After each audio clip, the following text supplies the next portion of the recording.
Alright, so yes, here we are. This is the next episode of Expat X-Files, and today with me is, now, I'm embarrassed about this because we all call you Chris Z in the community, and I have it written out here, and I was struggling today, trying to figure this out, but Zarodkiewicz? I'm so wrong. It's pretty wrong, yeah. It's pretty wrong. So how do you pronounce your last name? Zarodkiewicz. Zarodkiewicz. That sounds much cooler than what I just said. In Japanese, Zarodkiewicz. Zarodkiewicz. Okay, Zarodkiewicz. Okay, Zarodkiewicz. Okay, cool. Yeah. So this is Chris, and I have known him since I've got here almost just as the owner of Shooters to start off with, and then different like the Hope event and Walkathon and different things like that. So. Way back. Yeah, and I've been here for, it's coming up on 10 years. It's coming up on my 10 year in April, I guess. So yeah, but yeah. So when I was thinking of people to interview for this, Chris is definitely one of the guys. I assume you've got a really interesting story behind how you came here and just your experience in living here. So definitely one of the more successful guys I know. So I'm very excited and curious to hear about this. Great. So you ready? We'll start with some basics. Okay. So one more thing. We have this great coincidence of friends in upstate New York. I know. Yeah. Incredible. Yeah. Small world. My college roommate Allie and her boyfriend Louie are good friends with. I don't know if they're friends or family, or how do you know? Well, I think actually they were the DJs for the wedding. The wedding of my sister and her partner Julie. Okay, so Ava's your sister. Yeah. Okay. So I was lost on how this was connected. Yeah. But very cool. Very cool. Yeah. I knew them kind of. I lived with Allie, but it was just weird. One day Chris asked me, Shawangunk Mountains or Kingston, New York, and I'm like, I went to University in New Paltz, so. Yeah, which is a very cool community. I'm looking through my friend Allie's pictures, and I see all these pictures of Chris. I was like, "This is great. What is this Twilight Zone?" Yeah, so it's cool, very cool. All right, but yeah, so here we go. Where are you from, Chris? Where are you from originally? Born in New Jersey, Millburn Short Hills. Grew up there, and family still in South Jersey. Okay, so. Where's Millburn Hills? Is that up near Jersey City, or? It's about 20 minutes outside of New York City. Okay. So, cool. North Jersey. Yeah, so you're actually more New York than I am. But you're New York? I'm from up near Syracuse. But in Japan you say, I'm from New York, and everyone just assumes you're from New York City, so you go with the flow. Yeah. All right, cool. So let's see. What brought you to Japan, and how long have you been here? Well, I was working with Hilton, and I was kind of getting shipped around North America. And while with Hilton, I really wanted to live abroad. So Hilton sent me to Canada, and didn't really feel like that was abroad enough. That's America. So I worked with Hilton in New York, and then moved to Nova Scotia, and then Toronto. And while I was there, I had an opportunity to come to Japan. I had a good friend here, and he was managing a restaurant. So I came to work with him. And the plan was to come for a year. So, but you came via the hotel networks? Well, no, I actually came via just this guy that I grew up with. Okay. They were looking for another manager with the restaurant that they had because they were going to open another one. Okay. And I quit Hilton and came to Japan to work with him. Okay, cool. Very cool. Was he, this friend was a Japanese guy or a Canadian or American guy? He was an American guy, actually, a guy that I grew up with. Okay. Knew him since I was probably 10. And he, had this opportunity, and we had been in touch since leaving school. And cool. Yeah. Well, it's nice to get a call and be like, hey, you want to go do something in Japan? That's cool. Yeah, it was perfect timing. So you're supposed to manage a restaurant for a year. How did that go?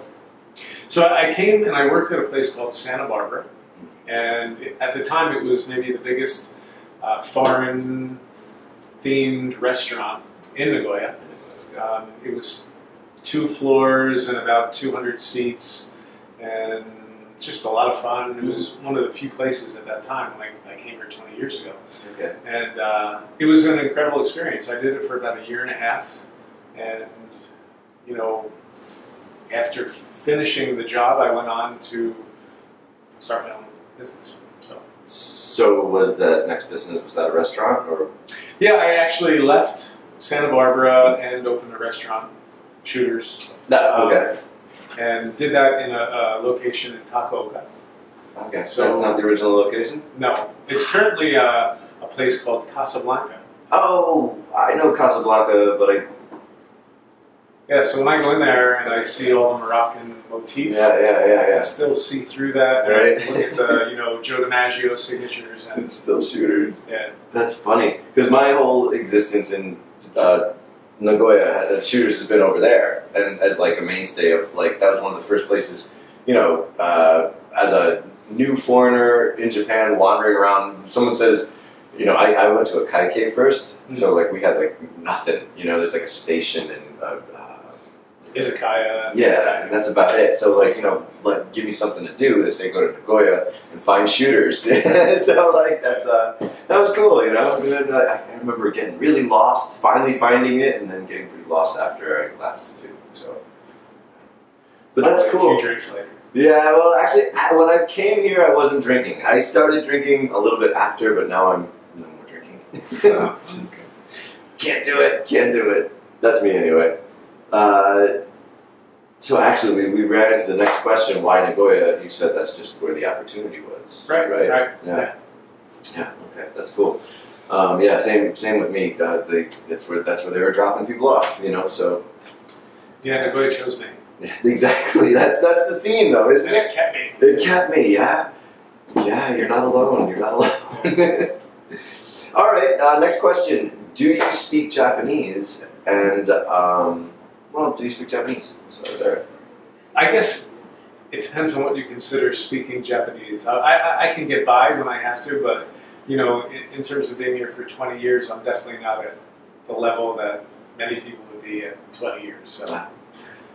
Well, how do you feel that your language ability, your Japanese ability, has affected your experience here? Well, I think if you have the language down and you're able to communicate with people here, and you'll definitely have a much deeper experience. So I think it's definitely affected, how I've lived here and what I've gotten out of being here. But yeah, I've managed and I've gotten by without it. But I definitely wish I could, have a better grasp on the language. Well, yeah, it's interesting to hear. I've heard some people say. Yeah, I've gotten to points where I'm like, man, I wish I didn't speak Japanese, and then other points where I pretend I don't speak Japanese, and then I've had other friends that say, actually, I'm glad I don't speak Japanese because people do stuff for me, so I actually, that's one of my favorite questions in this interview. I still hold out that one day I'll speak Japanese, but I'm on like the 30-year plan. Wake up with like osmosis, something like that. That might be the one way it happens. So. Nice. Okay, what is the best thing about living in Japan in all? And actually, you don't have to say just one thing. If you want to rattle off a few different things. Yeah, Japan. I mean, it's a great country to live in. There are a whole bunch of things that I think are benefits to living here. I mean, one is it's so safe. Yeah. And I have 2 kids, so not really having to worry about certain issues that you'd worry about at home. I mean, drugs and alcohol and all those lots of alcohol here. I mean, there's definitely not the same kind of access and crime. It's just a much better place to live in that respect. Yeah, there's definitely. I don't know. You've got the experience of having kids in the school system, so I don't really know about bullying. I know that's a concern, but there's definitely, I wouldn't assume you worry about guns. You know, like hearing all this stuff from back home. But. Yeah, the issues that you hear about at home, you know, with guns and drugs, and, you know, it's just, it's ridiculous. And I hate to have to think about that on a daily basis. And right now I don't, you know, and I know that, you know, the kids are safe and the family is safe, and, you know, we can go out and pretty much go where we want without thinking about it. And, yeah, I agree. I totally agree. I mean, sometimes if you leave the country, you know, you have your guard down and it's an issue. This is true. Overall, I mean, it's such a great thing about living in Japan. And the other thing I really love is that, you know, just doing business here. I mean, it's an easy place. I think once you understand how the Japanese work, you know, you can be assured that, you know, people are straightforward and honest, and, you know, once they commit to something, they follow through, and, you know, there's always rational discussion, and it's a good environment to work in. So that's actually something I didn't think about in questions, and you would definitely have insight into. I mean, a lot of people who are going to watch this interview are people who are interested in Japan, interested in either in just the culture or in coming, or sometimes in business. Do you have any advice for, I don't know, anyone when doing business with Japanese companies or people, what to, I mean, I know this is like a huge thing. This is probably something that could go on for like an extended interview, but if you were to give someone one piece of advice, when... I guess the few things that you can do that will help you to succeed that I can think of off the top of my head. One is just commit to being here, and then two, be patient. Yeah. You know, and those two things, if you're patient with the process, then eventually I think, you know, you'll succeed. And if you show commitment to being in Japan, then I think you'll also have a better chance of success. Cool. So that's excellent. That's it. Wise words. Listen to this man. Cool. No, that's great. Let me see. Just getting lost in my list here. Okay. Now on the opposite side of the coin, what is as a foreigner, what's the most difficult thing about living in Japan on any spectrum? Well, you know, it kind of goes back to a previous question. For me, it's the language. Okay, yeah. You know, the written language is very difficult, and the spoken language as well is pretty difficult. You know, we recently started a business in Malaysia, and the business language is English. Okay. So it's been pretty refreshing being able to do everything. Yeah, right. Without... I know this language. Yeah, right. So, that's probably the most frustrating. Yeah, the language barrier, right? Just to backtrack a little bit, I missed one thing. What is it you do? Like now you have a bunch of businesses, right? Like when you started, it was restaurant management, and I apologize to you, and I apologize to the people watching that we're kind of jumping back to this. But I just since I realized, since I noticed last time, I think you have more businesses now that you are working. So what does Caesars cover? What does, I mean, Caesars? Well, we basically have three businesses. Okay. We have a few restaurants, so we own and run restaurants, Shooters in the Red Rock. And then we have a food service business, so we do food service at international schools, universities, businesses, and the last business we were involved in is relocation and real estate. So we provide services to people coming to Japan, car lease, furniture, home finding, settling in, all those kinds of things. We basically help people come into Japan. I think everything we do is somewhat related to, you know, assisting foreigners. Yeah, actually. But we have a few other things that, you know, we're now working on. We have an online store, and I just saw that coffee too. brand now. A coffee brand. Yeah, Caesar's Kitchen. Is Tommy Lee Jones? Cafe. He's going to help you. Yeah, maybe we'll get Tommy Lee to do some advertising. I will definitely drink your coffee if Tommy Lee Jones is on the. Actually, I'm not sure if he fits our brand exactly, but you know, that old craggly. I might. He's got more old and craggly on you, man. Don't worry. Okay, that's really cool. So actually, again, a lot of people who are interested in coming to Japan, if Nagoya is your destination or near Nagoya, I'll link some stuff in the bottom of this video as far as, I mean, I actually interlink. I used Interlink for my second apartment here. So Right. who was it? The guy with the red hair. Well, Yes, Will. Yes. Yeah, he was really cool. And he knows a band called Possum Dixon, and he's the only other person in this world who I've run into that knows that band. I was like, oh, so what do you listen to? He's like, oh, Possum Dixon. I was like, what? How do you know that? But it was great. Yeah. I never heard of it. Yeah, nobody else has. It was just, again, he is the only person I've ever heard say, oh yeah, I know that band. You know, so funny. That's funny. Okay, yeah, I'm sorry, I wanted to catch up on that about your, the businesses and what you're doing now. Okay, so we talked about the best thing about living in Japan, safety. I agree. Definitely, it feels safe. There's, other things too. I mean, I just recently had some people here from the U.S. and, when you have friends here, you kind of jump into the culture more than you do normally. Yep. So, culturally, it's a great place to live as well. I mean, just, you're never not learning more and more about the Japanese culture. So yeah. It's a great thing. Yeah, totally. All right, yeah. And then the difficult thing, Chris said language barrier. And yeah, depending on what you want to do, language barrier can be very difficult. But now, let's jump into question number 9. What is the craziest or funniest experience that you've had here in Japan? Well, I actually have 2. Okay. Now, I guess this could be considered craziest. I climbed Mount Fuji about 3 weeks ago. Whoa, that's cool. That's real cool. So that was an experience. I haven't done that yet. Incredibly difficult. That's your first time? First time to climb Mount Fuji, and I did it with my son and my nephew. Oh, that's cool. And it was an experience. That's cool. That's cool. So 9.5 hours up and 4 hours down. Oh wow! All in one night. Straight walking. Yeah. That's Did it feel like a spiritual experience just that much? I mean, it's got to in a way kind of feel like like one of those classic journeys, like the summit to the.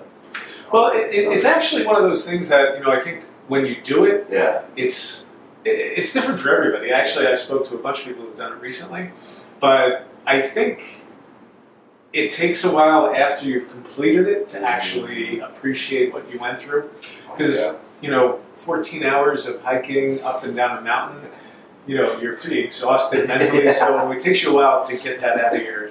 Yeah. You get back home, meditate on. Oh yeah, that was a really good time. Yeah, that's cool. So I'm starting to appreciate it more now as it's been a few weeks since it's happened. Yeah, that's cool. But the other thing I did that was probably 18 years ago was the Naked Festival.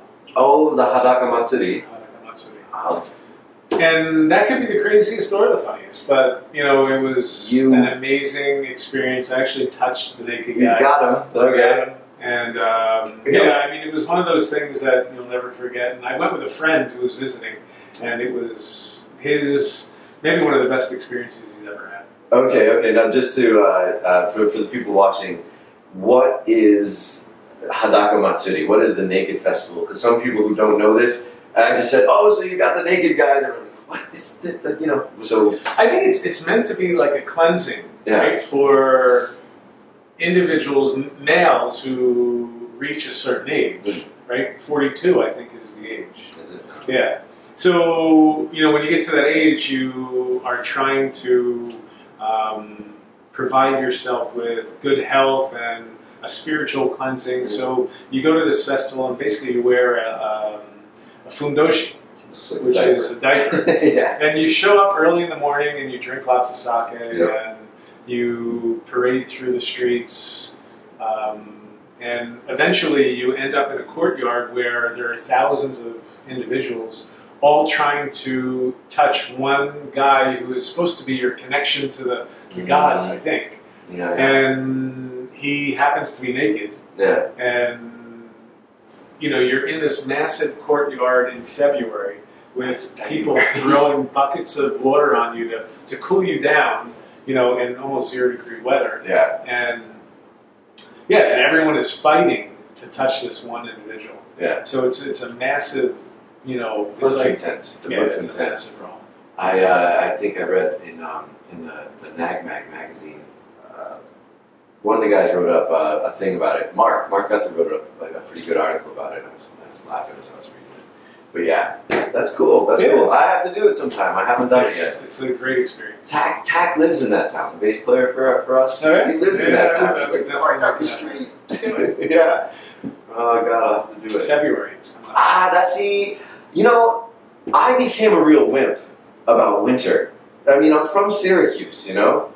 But since I've been here, I've kind of acclimated to the temperature. So now I don't know, February, the Naked Man Festival sounds really rough. See, the thing is, like, when you're fighting with 10,000 other people, shoulder to shoulder, literally, like, you know, your bodies are just hot because they're just against 10,000 other people. 98.6 everywhere. In February, and the fact that it's 0. I'm lady throwing water on me. In 0 degrees, I don't know. Yeah, it's like a massive, what is that, the ice water challenge? Oh yeah, imagine, a massive... people doing the ice bucket challenge. We'll have to suggest it for the next one. There you go. Your mass ice bucket challenge. All right. Well, we're to question 10 now, so we're wrapping this up, and Chris has been an awesome guest. This has been a lot of fun, and I've learned a lot about you that I didn't know before. So this has been great fun for me. You know? Great. But our last question here. Is there anything that you would like to say to our people watching who are interested in Japan, maybe people who are interested in coming to Japan, some advice, just, shoot. It's a great country. I recommend it highly, for either short or medium or long-term living. The quality of living here is good. I mean, the cost of living is not any more than you'd find in most places in the U.S. Yeah. If you're looking for an adventure, I mean, you can absolutely find it here. There's so many different things you can do culturally and professionally. There's lots of opportunity if you're interested. Yeah, it's a great place to come if you're an entrepreneur, and language skills are definitely good, but I'm living proof that you don't have to have them. Exactly. Yeah. But yeah, I mean, I would highly recommend coming here, even if it's just for a short time. I've had recently some people come, and it's been a fantastic trip for them. One individual in particular had never been out of the U.S., and I think this was a life changer for him. So definitely, I would highly recommend it. Yeah. Cool. So come to Japan. Very cool. All right, Chris. Thank you. Thank you very much. Appreciate it. Excellent.